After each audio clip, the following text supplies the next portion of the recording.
नमस्कार दोस्तों, स्वागत है आपका अपने चैनल पर। खाटू श्याम बाबा का प्रसिद्ध मंदिर राजस्थान के सीकर जिले में स्थित है। खाटू श्याम जी को भगवान श्री कृष्ण का अवतार भी माना जाता है। देश के करोड़ों लोग खाटू श्याम जी की पूजा करते हैं। खाटू श्याम जी के मंदिर में हर वक्त भक्तों का तांता लगा रहता है। विशेष रूप से होली से कुछ दिन पहले सीकर जिले में खाटू श्याम जी का विशाल मेला आयोजित किया जाता है, जिसमें राजस्थान सहित अन्य प्रदेशों के श्रद्धालु भी बाबा के दर्शन करने आते हैं। खाटू श्याम जी की कहानी महाभारत काल से शुरू होती है। उस समय उनका नाम बर्बरीक था। बर्बरीक भीम के पौत्र और घटोत्कच के पुत्र थे। बर्बरीक बचपन से ही एक बहुत अच्छे योद्धा थे। बर्बरीक ने अपनी माता से युद्ध में जाने की आज्ञा मांगी थी। बर्बरीक देवी शक्ति के बहुत बड़े भक्त थे। एक बार बर्बरीक ने देवी शक्ति की कठोर तपस्या की। बर्बरीक की कठिन तपस्या से प्रसन्न होकर देवी शक्ति वहां प्रकट हुई। देवी ने कहा, आंखें खोलो पुत्र, प्रणाम। मैं तुम्हारी तपस्या से अत्यंत प्रसन्न हूं। बोलो, क्या वरदान चाहिए? बर्बरीक बोले, मां, अब तो बस एक ही अभिलाषा है। आप अपना आशीर्वाद मुझ पर सदैव बनाए रखिए, जिससे मैं अपना संपूर्ण जीवन दीन दुखियों की सहायता में व्यतीत कर सकूं। आशीर्वाद मुझ पर सदैव बनाए रखिए, जिससे मैं अपना संपूर्ण जीवन दीन दुखियों की सहायता में व्यतीत कर सकूं। देवी शक्ति ने कहा, तुम सदा दुर्बलों का सहारा बनोगे। मैं तुम्हें ऐसी शक्ति प्रदान करती हूं।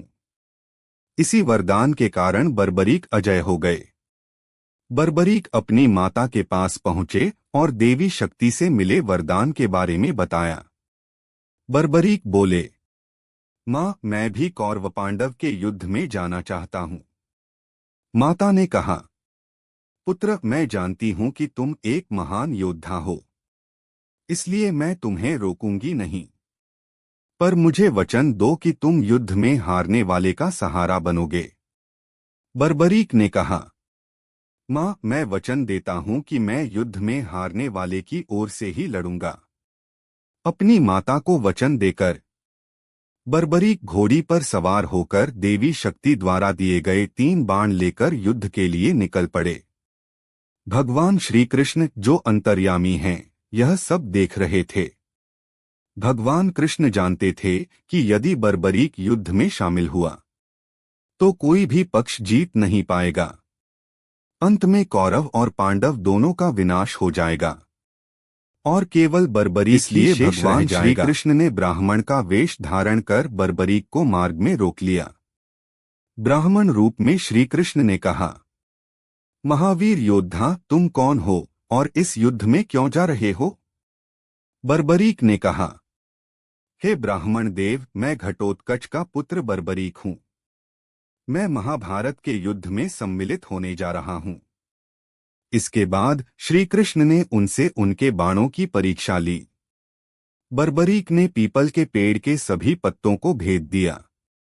तब ब्राह्मण रूपी श्री कृष्ण ने दान स्वरूप उनका शीश मांगा। बर्बरीक समझ गए और भगवान श्री कृष्ण के वास्तविक रूप को पहचान लिया। बर्बरीक ने कहा, हे वासुदेव, मैं अपना शीश दान अवश्य दूंगा, पर मेरी 2 इच्छाएं हैं। पहली, मेरी देह को आप स्वयं अग्नि दें। दूसरी, मैं संपूर्ण युद्ध देखना चाहता हूं। भगवान श्री कृष्ण ने कहा, ऐसा ही होगा। कलयुग में तुम श्याम नाम से पूजे जाओगे। फाल्गुन मास की द्वादशी को बर्बरीक ने अपना शीश दान किया। युद्ध की समाप्ति के बाद बर्बरीक ने बताया कि इस धर्मयुद्ध की विजय का श्रेय केवल भगवान श्री कृष्ण को ही जाता है। आज कलयुग में बर्बरीक खाटू श्याम जी के नाम से पूजे जाते हैं। आज भी रोजाना लाखों भक्त खाटू श्याम जी महाराज के दर्शन करने आते हैं और उनसे मनचाहा फल प्राप्त करते हैं। आइए दोस्तों, हम सब भी मिलकर श्याम बाबा से प्रार्थना करें। हे श्याम बाबा, हम सब पर अपनी कृपा बनाए रखना, हमारे दुख हर लेना और जीवन को भक्ति के मार्ग पर चलाना। जय श्री श्याम।